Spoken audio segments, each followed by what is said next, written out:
আসসালামু আলাইকুম। কেমন আছেন সবাই? আশা করি সবাই ভালো আছেন। আমিও আলহামদুলিল্লাহ ভালো আছি।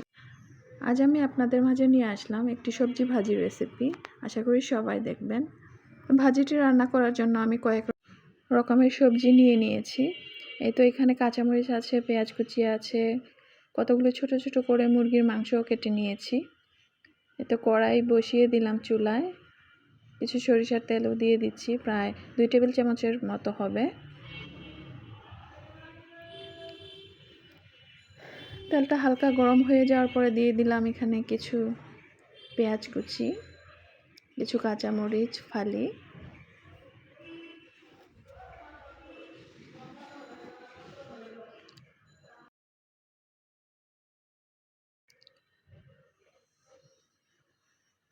তো হালকা বাদামি হওয়ার পর তাতে দিয়ে দিব কিছু আদা পেস্ট, রসুন পেস্ট,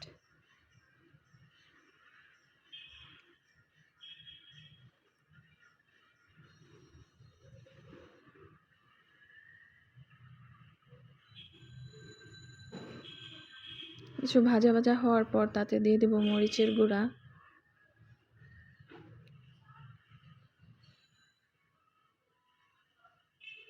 হলুদের গুঁড়া। আমি সব আন্দাজ করেই দিচ্ছি, আপনারাও দিয়ে দিবেন। এটা 1 চামচের মতো হবে, 1 চামচ এরকম। তারপর দিয়ে দিলাম ধনিয়া গুঁড়া,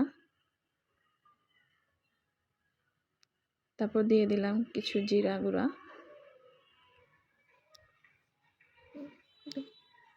একটু পানি দিয়ে দিলাম। পানি দিয়ে ভালো করে মিশিয়ে মশলাটাকে কষাতে হবে। তো একটু লবণ দিয়ে দিলাম। ভালো করে মিশিয়ে মশলাটাকে কষাতে হবে।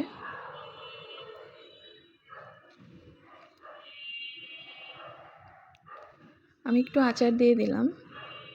আচারটা দিলে আমার বাচ্চারা খুবই পছন্দ করে, ওদের ভালো লাগে, তাই একটু আচার দিয়ে দিলাম।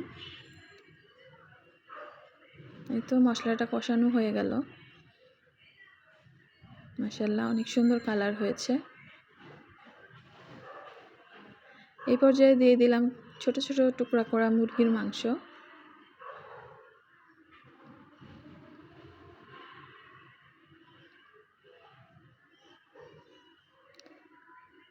মুরগির মাংসটাকে কিছুক্ষণ কষিয়ে সিদ্ধ করে নিলাম।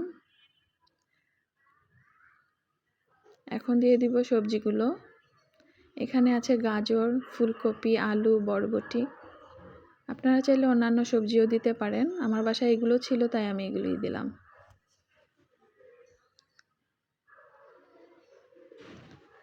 সুন্দর করে নাড়াচাড়া করে মিশিয়ে ভালো করে মিশাতে হবে।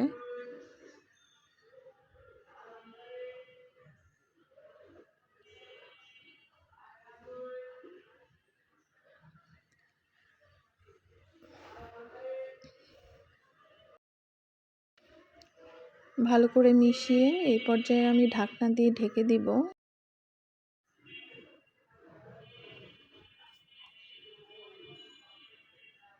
এই তো ঢাকনা উঠিয়ে নাড়াচাড়া দিয়ে একটু পানি দিয়ে দিলাম, আবার ঢেকে দিলাম সবজিগুলো সিদ্ধ হওয়ার জন্য। সবজি সিদ্ধ হয়ে গেল, আমার রান্নাও কমপ্লিট হয়ে গেল। এই সবজি ভাজিটা অনেক মজার হয়।